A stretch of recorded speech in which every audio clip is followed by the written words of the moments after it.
Assalamualaikum warahmatullahi wabarakatuh. Saya akan melanjutkan pembahasan tentang rancangan percobaan. Nah, pada kesempatan ini saya akan membahas tentang rancangan acak lengkap. Nah, kalau sebelumnya kita sudah bahas ada beberapa rancangan, ya. Nah, ini adalah rancangan acak lengkap. Nah, rancangan acak lengkap ini merupakan sebuah rancangan yang paling sederhana karena tidak memiliki lokal kontrol. Nah, karena dia tidak memiliki lokal kontrol tersebut, sumber keragaman yang kita amati hanya perlakuan dan galatnya saja. Ya, jadi hanya ada perlakuan dan galat saja. Kondisi lingkungan pada pada rancangan acak lengkap ini adalah kondisi yang homogen. Ya, contohnya di laboratorium dan di rumah kaca. Nah, kalau misalnya kondisinya itu di lapangan merupakan kondisi yang heterogen. Ya, jadi tidak masuk ke rancangan acak lengkap, itu sebaiknya kita gunakan rancangan acak kelompok karena kondisi-kondisi di heterogen itu kita tidak bisa tentukan karena semuanya ditentukan oleh faktor lingkungannya. Kalau misalnya pengamatan di laboratorium itu kondisinya sama. Ya, kondisinya sama bisa kita juga sama, di rumah kaca juga sama. Nah, kalau misalnya di kondisi heterogen itu nanti berbeda. Ya, apakah dia misalnya perbedaan di udaranya, kelembabannya, ataupun yang lainnya. Nah, untuk rancangan acak lengkap, yang pertama kita harus melakukan pengacakan terlebih dahulu dan membuat bagan percobaan. Nah, perambangan ataupun pengacakan ini dilakukan untuk memberikan batasan ruang oleh ruang pengamatan. Ya, kita harus memberikan batasan oleh ruang pengamatan sehingga tidak ada interaksi. Jadi perlakuan satu dengan perlakuan yang lainnya itu tidak boleh ada interaksinya karena kita tidak mau melihat interaksinya di sini dan hanya ada perlakuan saja, tidak ada faktor yang lainnya, ya. Kemudian setiap perlakuan dan ulangan mempunyai peluang yang sama besar. Oke, makanya dia dinamakan rancangan acak lengkap. Contohnya di sini saya contohkan adalah perlakuan penambahan ekstrak. Ya, biasanya kalau perlakuan itu disimbolkan dengan T, karena T itu adalah treatment, ya, ataupun perlakuan. Nah, di sini perlakuannya ada 4 yang saya contohkan. Saya menggunakan kodifikasinya atau pengkodenya dengan simbol A. Ya, jadi kalau misalnya teman-teman mau simbolkan perlakuannya itu P, mau dengan S, mau dengan M, L, ataupun huruf lainnya itu tidak ada masalah. Yang jelas harus konsisten. Seperti yang saya jelaskan sebelumnya, konsistensi dalam penulisan itu sangat penting. Artinya biar agar datanya itu sama semuanya. Jangan nanti misalnya kita simbolkan dia A. Ya, di metodenya itu kita buat A, tetapi nanti di hasilnya dibuat P. Otomatis itu sudah berbeda dan orang juga pemahamannya berbeda tentunya. Oke, jadi di sini saya gunakan simbolnya A, ada A0, A0 itu perlakuan 1, A1 perlakuan 2, A2 perlakuan 3, dan A3 itu perlakuan 4. Nah, saya hanya menggunakan ulangan 3 kali. Ya, kalau misalnya kita masukkan ke rumus itu berarti ada 6 ya, mestinya ada 6. Kalau dimasukkan ke rumus T kurang 1 kali R kurang 1 besar sama dengan 15, itu ada 6, tapi saya gunakan hanya 3 saja untuk dicontohkan. Nah, simbol untuk ulangan itu biasanya R ya, replication, ini ada 1, 2, 3. Nah, maka untuk unit percobaan mempunyai simbol. Nah, boleh diperhatikan simbolnya di sini ada A01, A03. Ya, A01, A03. Oke.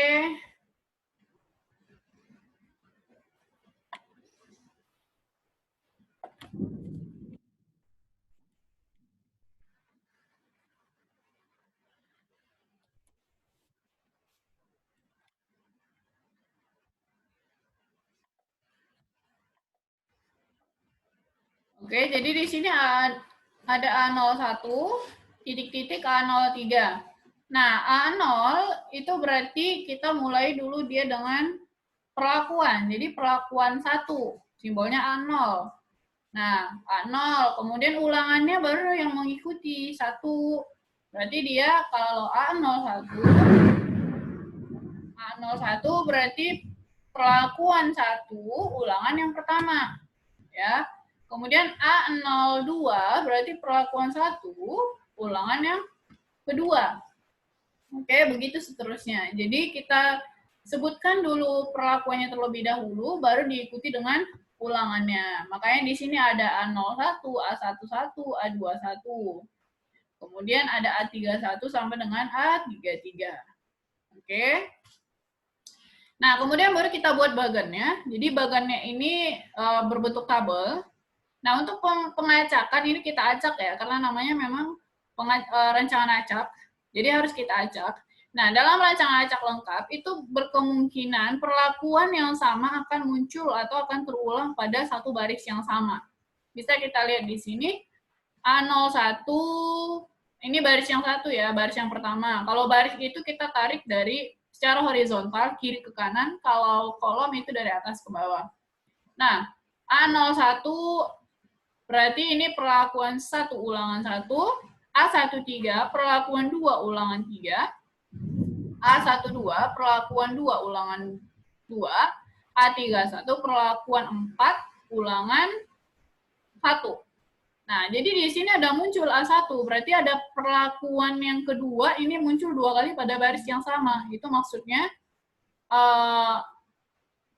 yang di bawah ini, makanya dijelaskan, makanya ditekankan bahwa pada saat pengacakan rancangan acak lengkap itu bisa muncul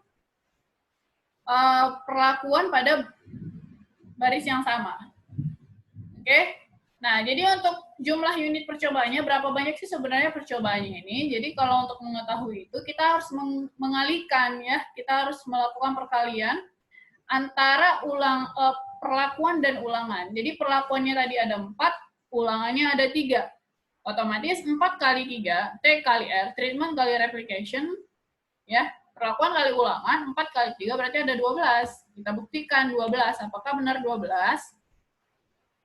Nah,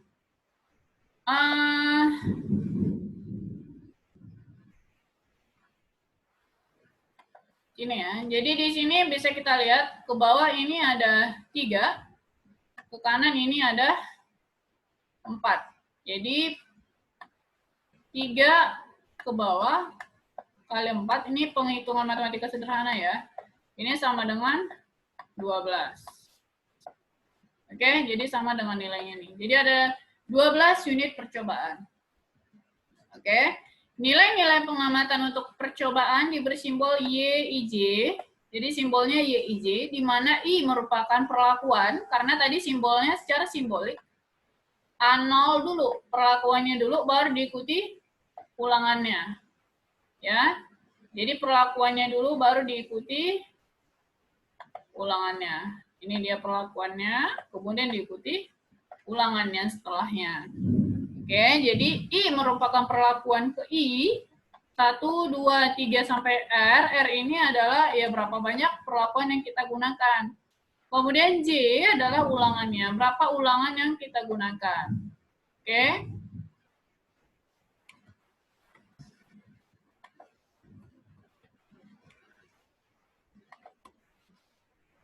Nah,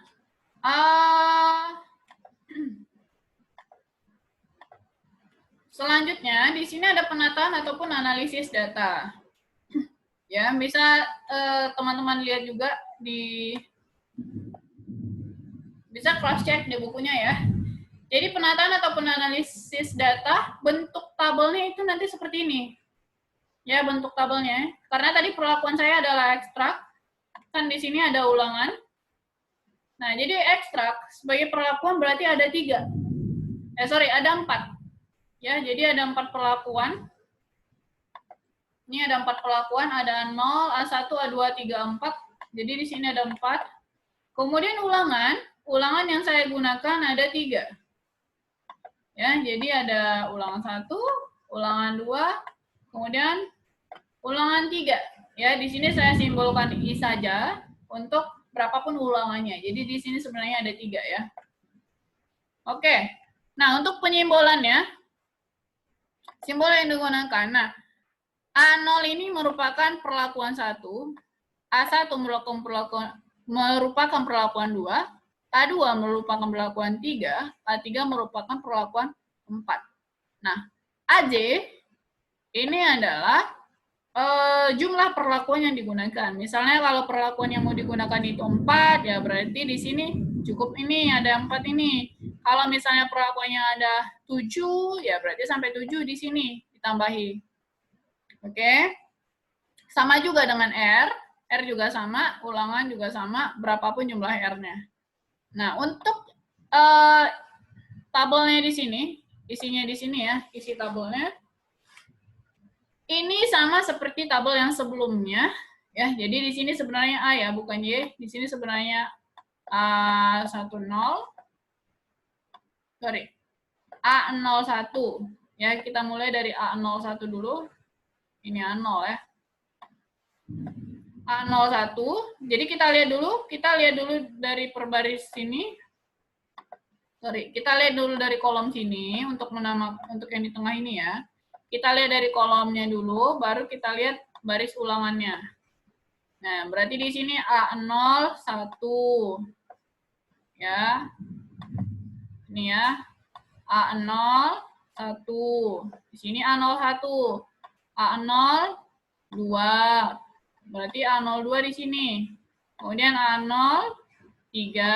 A03-nya berarti di sini. Ya, jadi kita lihat baris kolomnya dulu, baru kita lihat baris di atasnya untuk ulangannya. Begitulah dia seterusnya. Ya. Nah, untuk selanjutnya setelah kita lihat ini, kita isikan semuanya di sini. Hasilnya kan ini ya. Nah, kemudian ada tabel jumlahnya. Ya, bisa teman-teman lihat di sini ada tabel jumlah.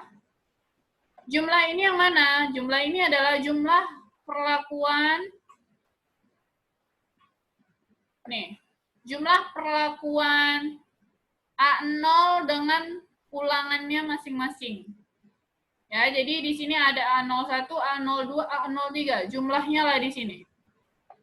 Oke, kalau misalnya kita contohkan di A0 itu angkanya ada 15 misalnya ya, di sini ada 10, kemudian ada 13.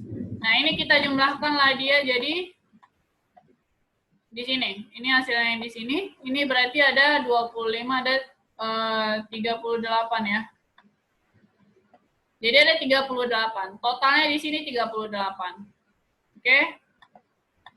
Jadi totalnya di sini itu ada 38.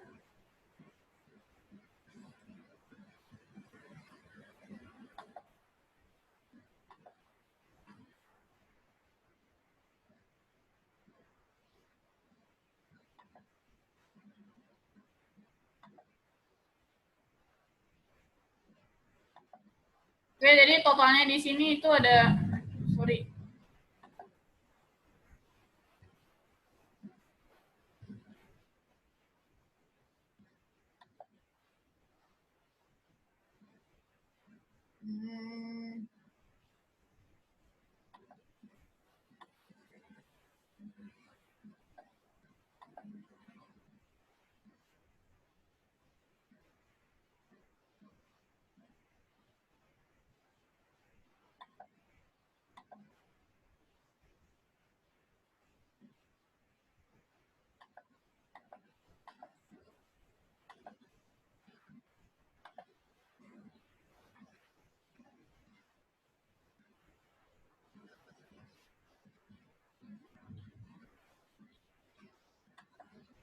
Oke, jadi totalnya tadi di sini itu ada 38, sorry.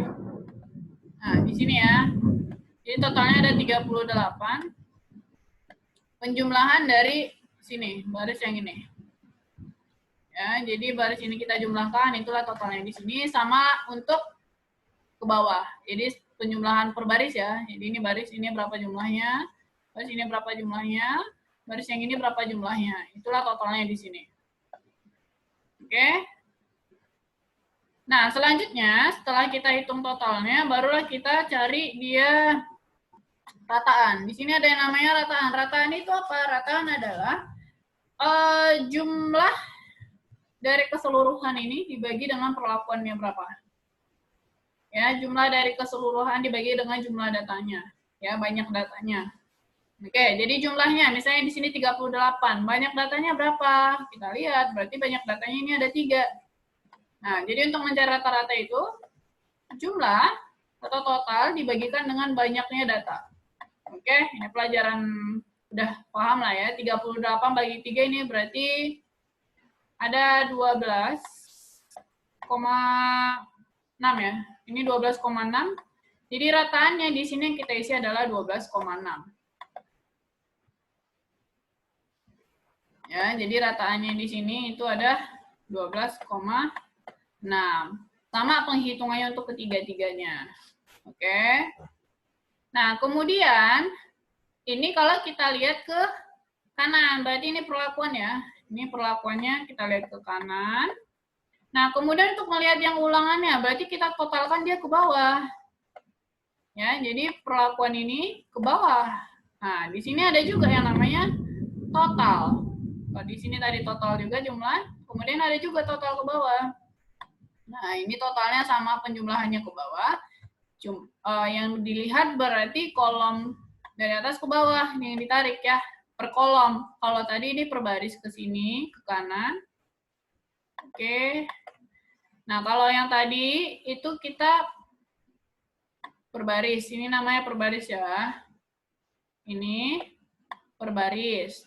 Kalau ke bawah berarti per kolom. Untuk mencari jumlah yang di sini, itu berarti yang kita lihat adalah jumlah barisnya. Untuk melihat jumlah yang ke bawah ini, berarti yang kita lihat adalah kolomnya.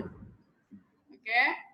Yang dilihat adalah kolomnya. Sama, rataan juga. Kalau rataannya itu letaknya ada di baris, berarti per baris rataannya. Dibagikan saja dari jumlah ini dibagikan dengan berapa banyak sih sebenarnya datanya. Ya, dalam hal ini adalah ulangan berarti. Kalau ke bawah, berarti kita bagikan berapa yang ke bawah. Ini ada 4. Ya, jadi totalnya yang ke bawah ini bagikan 4. Oke. Nah, barulah nanti ada di bawah ini juga ada untuk. Nah, kalau untuk rancangan acak lengkap kita tidak melihat ke bawah ya rataannya. Nah, kemudian ada yang namanya jumlah keseluruhan data. Nah, ini ya. Ini rataan. Ini jumlah keseluruhan data. Oke. Ini adalah jumlah keseluruhan data. Kalau jumlah keseluruhan data itu adalah jumlah dari semua data ini. Ya, jumlah dari semua data yang ada di perlakuan dan ulangan kita masukkan ke dalam sini. Jadi kita jumlahkan saja dia. Jumlahkan aja semua di dalamnya, masukkan ke dalam tabel ini, ulangan. Jadi bentuk tabelnya nanti untuk tabel bentuknya seperti ini ya, untuk tabel awalnya. Oke. Kemudian, rataan juga sama. Di sini ada rataan keseluruhan, rataan YIJ. Berarti ini semua data di sini kita rata-ratakan. Berarti kalau yang tadi ke kanan sini, ini dibagi 4. Ya. Ini dibagi 3. Oke.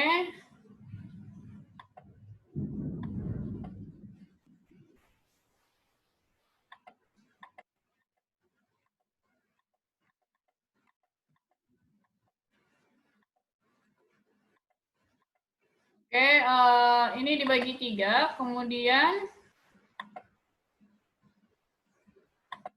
ya, kalau tadi ke sini dibagi 3, kalau yang rata-rata keseluruhan data berarti tadi ada 12 kan? Ada 4 kali 3.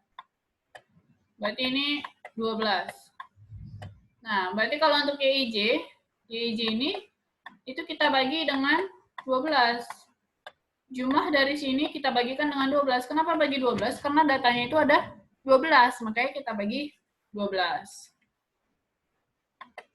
Oke. Kemudian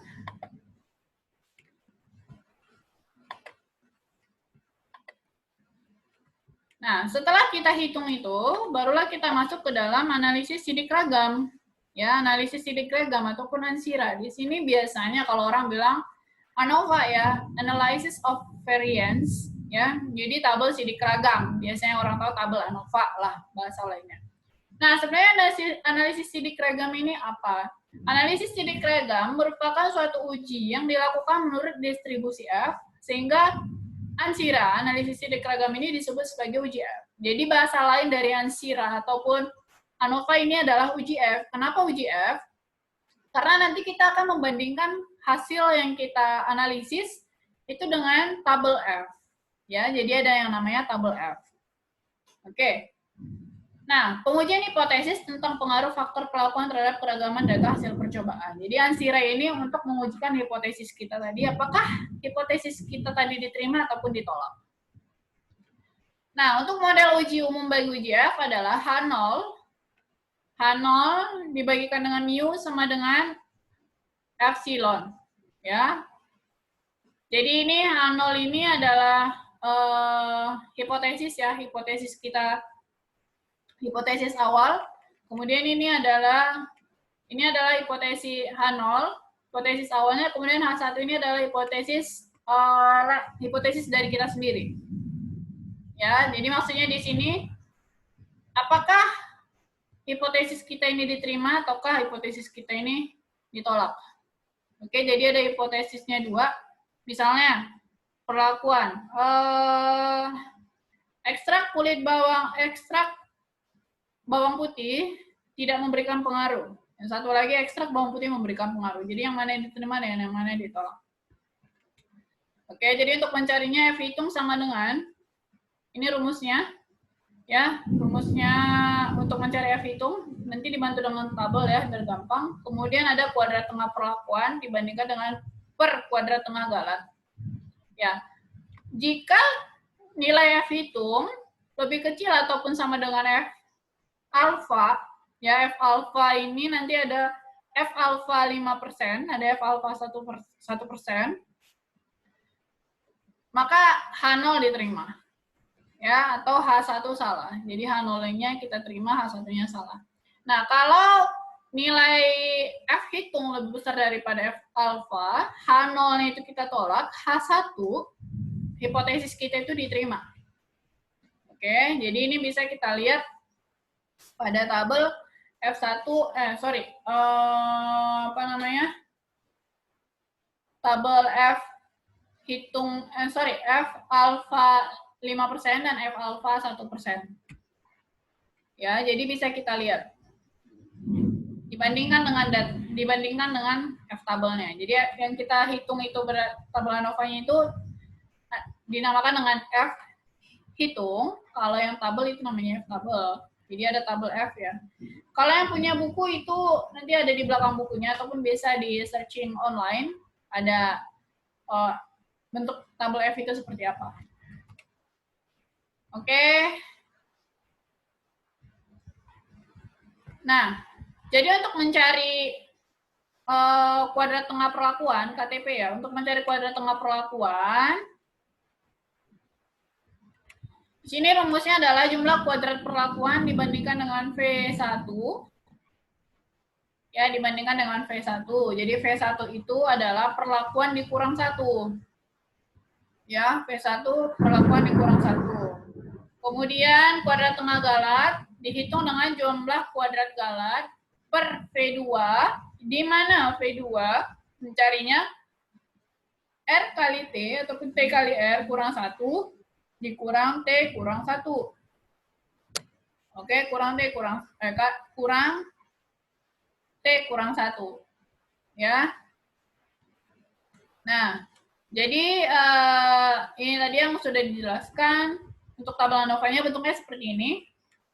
Ya, ini adalah bentuk tabel ANOVA. Jadi tabel ANOVA-nya itu untuk rencana acak lengkap, sumber keragamannya hanya 2 ya, perlakuan dan galat. Oke. Sumber keragamannya di sini hanya 2, ada perlakuan dan galat. Kemudian derajat bebas. Derajat bebas inilah tadi yang sebelumnya, yang V1 sama V2. Ya, jadi V1 T kurang 1. Kalau misalnya contohnya di sini tadi P-nya 4, perlakuannya 4, berarti kurang 1. Untuk derajat bebasnya perlakuan itu berarti ada 3. Nah, untuk mencari galat, derajat bebasnya kan T kali R. Nah, ulangannya kan tadi 3, berarti ini 4 kali 3.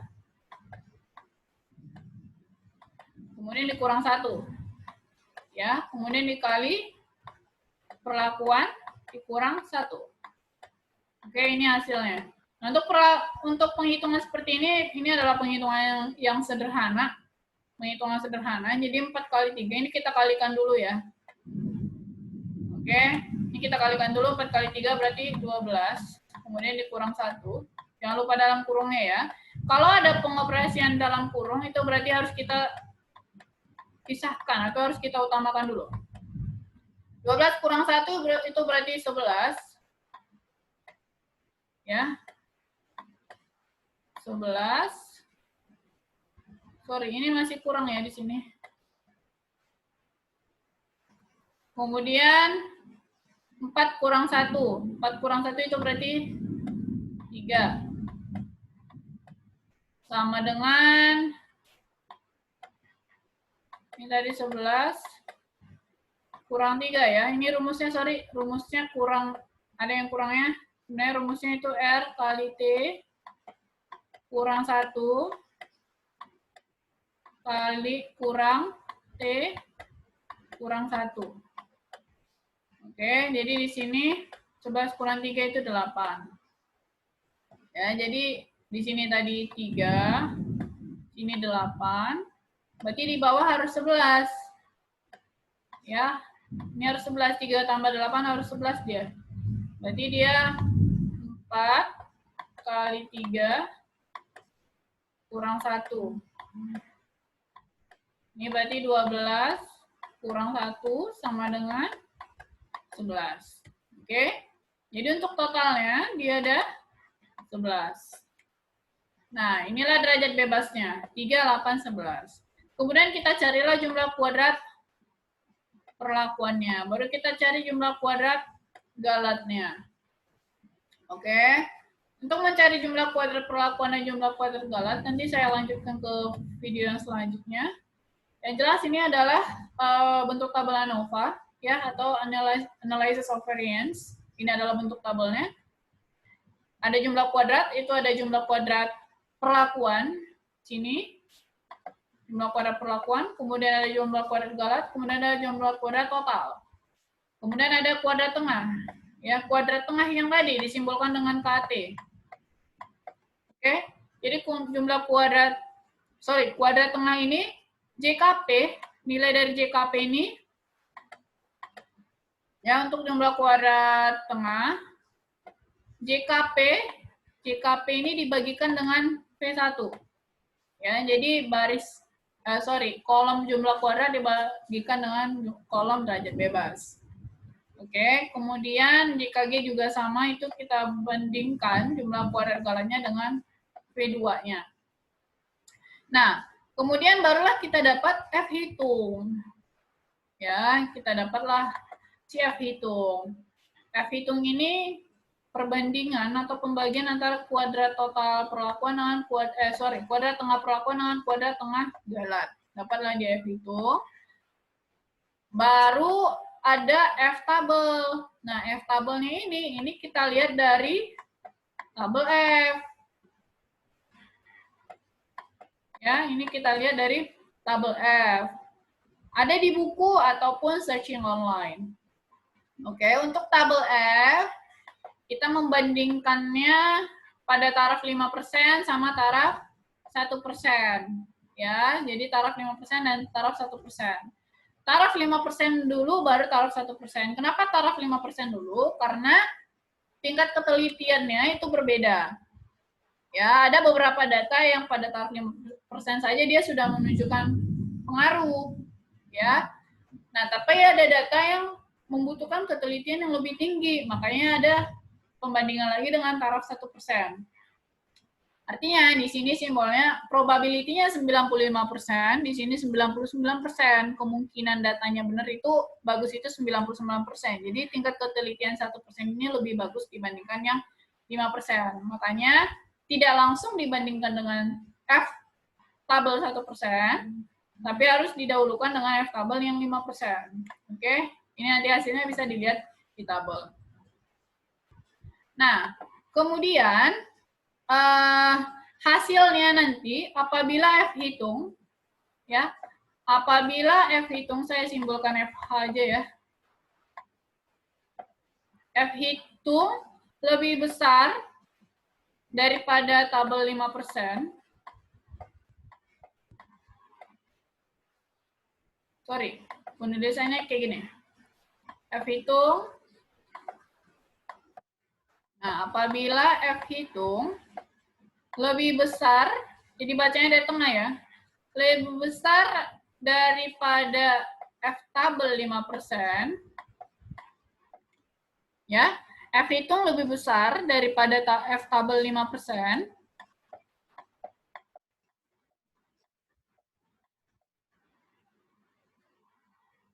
ini kita simbolkan dia dengan, sorry, kita lanjut aja. Apabila F hitung lebih besar daripada 5%, tetapi lebih kecil daripada F tabel 1%, maka kita beri simbolnya itu bintang 1. Ya, bintang 1 ini menunjukkan dia ada perbedaan. Ini berarti bedanya nyata. Beda nyata ya.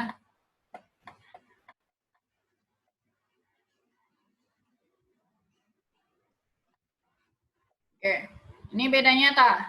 Ada perbedaannya nyata. Nah, tetapi apabila F hitung lebih besar daripada kedua-duanya, oke, lebih besar daripada 5% dan 1%, secara simbolnya ini kita simbolkan dengan bintang 2.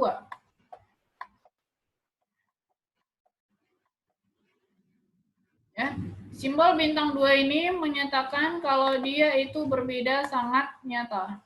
Beda sangat nyata. Atau kalau bahasa Inggrisnya itu highly significant. Signifikan ya, kalau ini signifikan, kalau ini highly. Sangat berbeda nyata. Oke. Nah, ini sudah saya jelaskan di sini. Nah, kemudian ada satu lagi kondisinya. Kalau ini tadi ya, kalau ini F hitung lebih besar dari 5% tapi lebih kecil daripada 1%. Jadi dia beda nyata. Satu lagi F hitung lebih besar dari 5% dan lebih besar daripada 1%. Ini berbeda sangat nyata, bintang 2. Nah, gimana Bu kalau misalnya dia lebih kecil daripada kedua-duanya? Nah, kalau F hitung lebih kecil daripada 5% saja, ya, kalau dia lebih kecil daripada 5%, otomatis lebih kecil daripada 1%. Karena nilai 1% itu lebih besar daripada 5%. Kalau kondisinya seperti ini, berarti dia non-signifikan ataupun tidak nyata. Ya, jadi dia tidak nyata.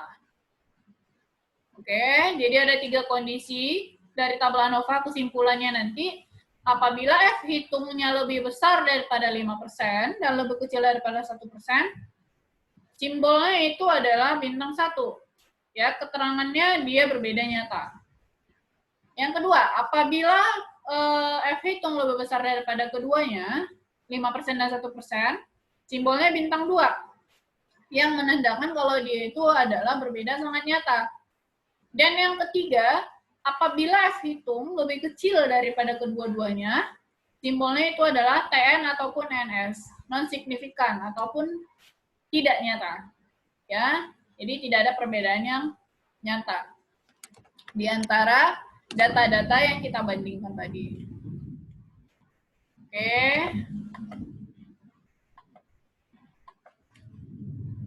Nah, selanjutnya setelah kita hitung sampai sini,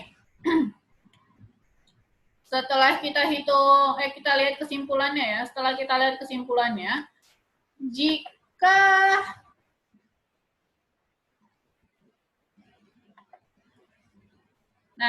jika kita temukan minimal berbeda nyata, ini harus kita uji lanjut. Ya, harus kita lanjutkan pengujian datanya lagi menggunakan uji lanjut. Minimal bintang 1.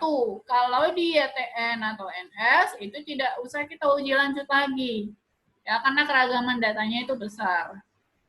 Oke, jadi tidak perlu lagi kita uji lanjut. Nah, untuk uji lanjutnya, uji lanjut apa yang digunakan, itu nanti ada waktu tertentu untuk pembahasannya. Ya, tapi di sini saya akan menjelaskan penentuan uji lanjutnya dulu.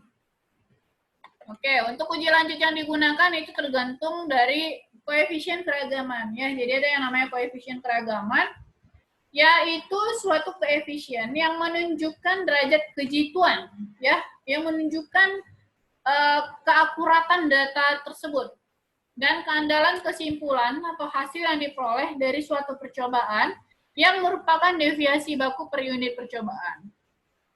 Nah, artinya untuk menentukan uji lanjut tadi yang saya jelaskan, kita harus menghitung dulu koefisien keragamannya. Oke, untuk melihat, oh ternyata kalau dia koefisien keragaman biasa disingkat KK ya. Koefisien keragamannya sekian persen, itu pakai uji lanjut ini saja. Ya, makanya kita harus menghitung koefisien keragamannya. Nah, untuk menghitung koefisien keragaman, kita menggunakan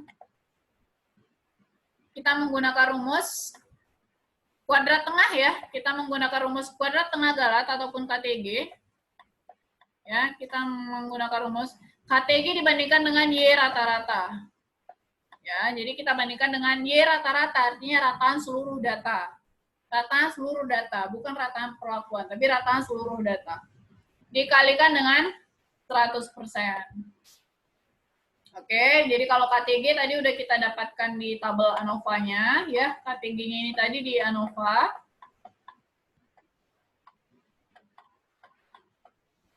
Untuk rataannya juga sudah ada dari tabel yang pertama kali kita buat. Nah, apabila KK makin kecil, apabila koefisien keragamannya makin kecil, berarti derajat kejituan dan keandalan akan makin tinggi. Oke, jadi kalau semakin kecil nilai KK-nya, derajat kejituan dan keandalan akan makin tinggi, dan akan makin tinggi pula validitasnya, keabsahan kesimpulan yang diperoleh dari percobaan. Oke, apabila KK makin kecil, berarti derajat kejituan dan keandalan akan makin tinggi. Nah, ada 4 faktor yang mempengaruhi nilai KK. Yang pertama heterogenitas, ya, ketidakragaman lingkungannya. Yang kedua adalah lokal kontrol. Yang ketiga selang perlakuan, dan yang keempat adalah ulangan perlakuannya. Oke, jadi keempat ini mempengaruhi nilai KK-nya. Nilai KK dari sebuah percobaan.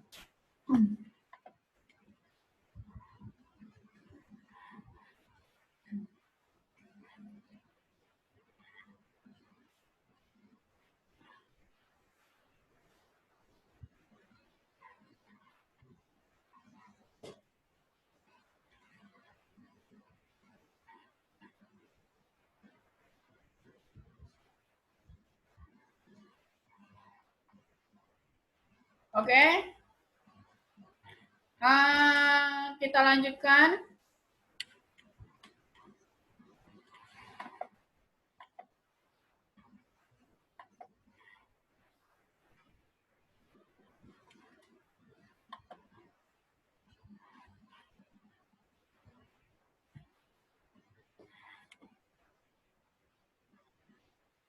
Nah, ada tiga penghitungan, ada 3 kriteria untuk penentuan nilai KK. Ya, ada 3 kriteria untuk penentuan nilai KK.